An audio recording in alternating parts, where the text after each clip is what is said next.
Today we are interviewing Vice President of Themes ETFs, Kristkobiak. It's an honor to meet you. Let's get straight to the point.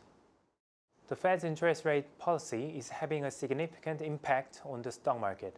Recent prospects for interest rate cuts have diminished, causing a shock to the stock market. What is your outlook on the future direction of the Fed's interest rate policy? Financial markets began 2024 with high hopes that the Federal Reserve would be making multiple cuts to its benchmark interest rate policy. However, those hopes were quickly dashed when inflation proved to be more persistent than initially anticipated. As a result, expectations have evolved such that the markets only anticipate one rate cut between now and the end of the year. Yet, despite those odds, the stock market in the United States has been able to climb that wall of worry and notched new all-time highs on most all of our major benchmark indices. Now, investing in this environment, it will be critical to identify companies that have solid fundamentals and are able to continue to operate profitably in an environment where interest rates may be higher for longer. Any future rate cuts are ultimately going to be data dependent, as the Fed has voiced continuously that they will need to see confidence in improving inflation numbers before they feel comfortable making significant cuts to their benchmark interest rate policy. NVIDIA stock price surpassed $1,000, reflecting market interest in AI and tech stocks. What is your opinion of the future prospects and risks of tech stocks? Well, NVIDIA's rise has been certainly nothing short of meteoric. There's no other way to describe this company's trajectory and velocity, as it has rocketed to become the world's third most valuable company in just a few short months, and is within striking distance of dethroning both Apple and Microsoft to become the world's most valuable company. And I think that's certainly fitting given that NVIDIA has become the poster child for the potential that artificial intelligence has to revolutionize the world economy. As some estimates hold, artificial intelligence may be able to add $6.1 trillion annually in incremental value to the global economy. And as a result, it's hard to underestimate the impact that artificial intelligence is going to have all the way from the individual company balance sheet to the global economy as a whole. And I do believe that we remain in the early innings of that revolution. Now, that being said, I think it's important to look beyond NVIDIA and all of the headlines that it has rightfully garnered, because there are a lot of other companies in the space and may have potentially more room to run. And we have believed in including exposure to some of these smaller names in our own artificial intelligence fund, ticker symbol WISE, to give you a little bit more of an equally weighted exposure to artificial intelligence as a theme. Themes ETFs is a company that's specialized in managing ETF products. What themes are currently viewed as the most promising? Yes, as our company name would imply, Themes ETFs is certainly interested in the latest and greatest investment themes on the market. And when we take a look at those themes and those that may have the most potential for performance over the coming years, a number of names come to mind both on the technological and traditional side of that thematic equation. On the technological side, we have a number of funds that are poised to reap the rewards of this ongoing technological revolution. Specifically, our funds in generative artificial intelligence, ticker symbol WISE, that invests in artificial intelligence companies, as well as our cybersecurity fund, ticker symbol SPAM, that invests in cybersecurity infrastructure, as well as our cloud computing ETF, ticker symbol CLOD, that will benefit from investing in the cloud computing infrastructure to support the immense amount of data that are going to be required over the coming years. And on the traditional side, we have a number of funds that have done very well in this current environment, specifically our bank ETF, ticker symbol GSIB, for global systemically important banks, that invest just in the 28 largest publicly traded global banks and does not have any exposure to small regional banks. And as a result, we've seen those names do very well in the current environment where interest rates have remained high and commercial real estate remains troubled, both storms that these bigger banks have proven the ability to weather and actually have come out better for them. And then finally, on the fundamental side, we have a number of funds that optimize for a number of factors on the balance sheet, specifically profitability and cash flow. Funds that come to mind are our Research and Development Fund, the ticker symbol USRD for US Research and Development, that not only picks firms that have high research and development spending, but also those that have profitability as measured by return on equity. And then finally, our cash flow products that optimize companies that have enough free cash flow to sustain their operations, especially in an environment where interest rates may remain higher for longer. Having companies that can sustain their own operations through free cash flow will continue to be, I think, beneficial in this environment for years to come. Those ticker symbols are USCF for US cash flow, as well as SMCF for small cap cash flow. Gold ETFs have the largest asset in your company. Gold price rose very high this year. What is your outlook on the future price of the gold? Amongst the assets making new all-time highs, gold is certainly on that list as the precious metal pushed above $2,400 an ounce this year, a first time in its history. Now that price appreciation is driven by a number of factors and a confluence of circumstances, specifically investors looking to hedge the possibility that inflation remains higher for longer, as well as increased demand from central banks around the globe seeking to hedge the impacts of a higher dollar and stronger monetary policy out of the Federal Reserve. Now that combined with the fact that supply has remained relatively steady, we've seen an appreciation in the price of gold to that new all-time high. Now, that said, because gold is at an all-time high, it begs the question, how much higher can we go from here? And only time will tell. That being said, we are in a bit of uncharted territory since it is a new all-time high.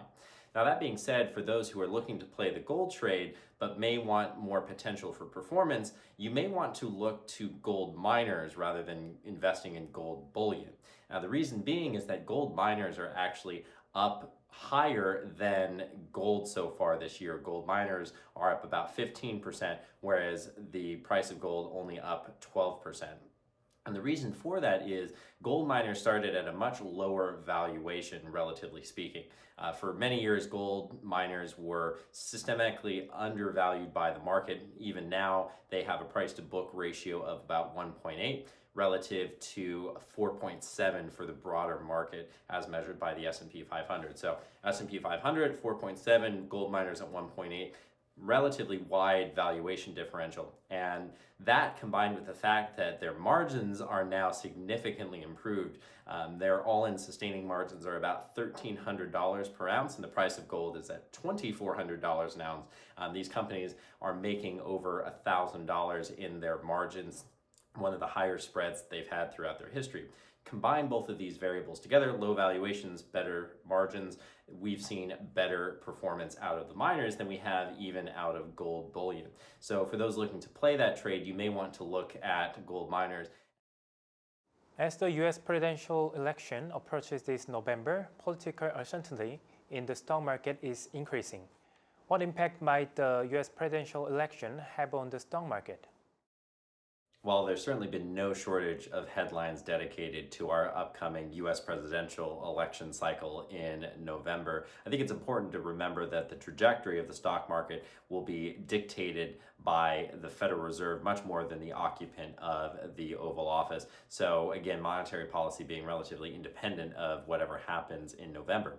Now that being said, I think it's also important to look beyond whoever the occupant of the Oval Office will be and over to the composition of Congress, which is arguably much more consequential to the trajectory of the stock market. When we take a look at the last 4 years of the Biden presidency, he was supported by a Democratic Senate and a Democratic House, which allowed him to pass many of the monumental legislative acts like the CHIPS Act, like the Inflation Reduction Act, that ultimately had a huge impact from a fiscal stimulus standpoint on the economy.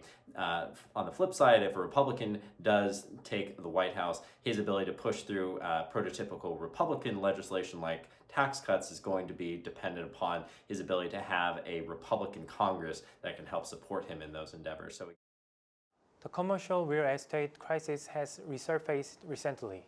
What impact might the crisis in small and mid-sized banks have on the stock market? Commercial real estate exposure is certainly a growing cause for concern, given that many of these properties face ever more challenging circumstances. Now, that being said, it is a concern that is largely confined to some of these smaller regional banks that have much higher rates of exposure to these kinds of loans relative to their larger banking peers. To be more specific, small regional banks have 4 times as high exposure to commercial real estate loans relative to large banks. And we've seen that in divergence in their performance so far this year. Year to date, those big banks are up over 16%, whereas those small regional banks are down over 12%. So fairly wide divergence in their performance. It really is a tale of two markets, a tale of two banks, if you will. And as a result, these larger banks are generally going to be better positioned to potentially acquire troubled assets of these smaller banks, much like they did in the most recent banking crisis when JP Morgan acquired the assets of First Republic and UBS acquired Credit Suisse. And these banks will continue to benefit from those sorts of strategic acquisitions. US stocks have been rising this year, led by AI stocks. How long do you foresee this AI wave lasting? When seeking to gauge the longevity and sustainability of this AI wave, I think it's important to differentiate between the short-term tactical outlook as well as the longer-term strategic outlook.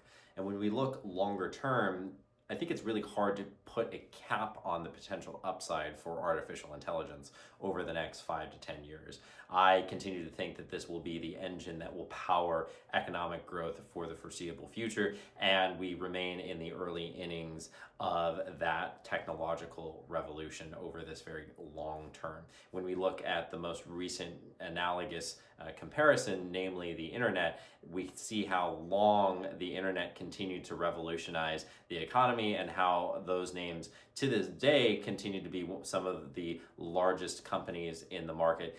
Names like Google, names like Amazon, continuing to benefit from the revolutionary aspects of the internet. And I think we're going to continue to see something similar in artificial intelligence. And we can see the sort of meteoric rise that NVIDIA has had to become the world's 3rd largest company. Now, on the tactical side, I think it is important to hedge that particular statement by saying that given the sort of upside that we've seen in the most recent term, that there may be some near-term weakness as valuations start to come back down to earth. Monetary policy will have an impact, especially for those smaller artificial intelligence firms that are still reliant upon external financing, and the financing costs that are dictated by the Federal Reserve will ultimately have an impact on the sort of price performance of those names. But again, I think over the longer term, we remain in a very good spot for artificial intelligence if you're looking at it as a long-term investment over the next 5 to 10 years. What do you think will be the next trend sector to gain attention after the AI wave is over? Well, given that I think that the trend in artificial intelligence is not ending anytime soon and in fact has a lot more room to run, I think that the theme that will be running alongside artificial intelligence concurrently is cybersecurity. And I think those two go hand in hand for a number of reasons. Artificial intelligence, while it's empowering the economy to be ever more innovative, it's also empowering cyber criminals to become ever more nefarious in their abilities to enact cyber crime. There was a very infamous case I think you've seen where cyber criminals were able to replicate an entire C-suite via deepfake and through that process abscond with millions of dollars. So it's one anecdotal example of how cyber criminals are utilizing AI to enact ever more sophisticated cyber crime. And as a result, it's going to drive the demand for cybersecurity. Artificial intelligence will drive continued demand for cybersecurity, and as a result, I think that both of those themes go hand in hand, and cybersecurity is likely going to run concurrently along the AI trend for the foreseeable future. Okay, thank you for sharing your insight today.